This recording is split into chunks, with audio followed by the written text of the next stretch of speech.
Okay, the Civil War has ended. The North has won. Slavery's over. Now what? How does this relate to Jim Crow? At first, after the war, things were markedly better for African Americans.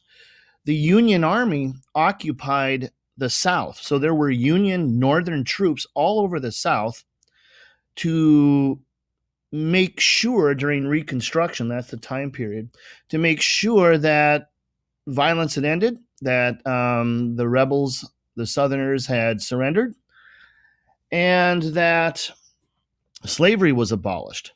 And in quick succession, within 5 years of the war ending, the United States amended its Constitution with the 13th, 14th, and 15th Amendments. Three back to back to back amendments that should have ended Jim Crow forever. Once the war ended, white Southerners tried to pass laws, black code laws, to take away all these rights of newly freed black people. Because the white folks in power didn't want to give up their power. And they thought that they were better. They thought they were inherently better than black people. And the United States government, the federal government, said, no, this isn't right. And so they started passing these amendments. The 13th Amendment, right here. This abolished slavery forever. Neither slavery nor involuntary servitude shall exist within the United States. So slavery's done. You can never have slaves ever again. Now, are there slaves in America today?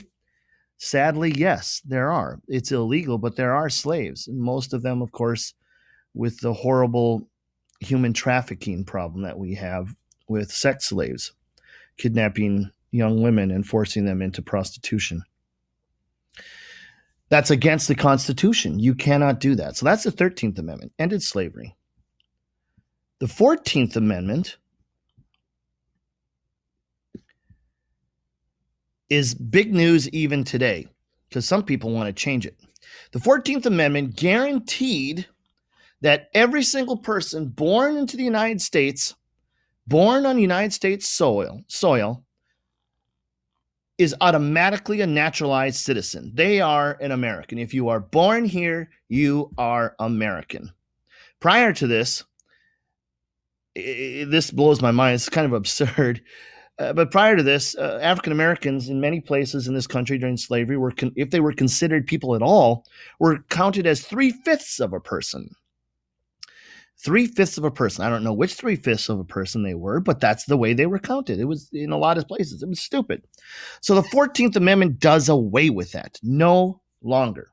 If you are born here, you are a citizen here. Now, some people today want to change this law.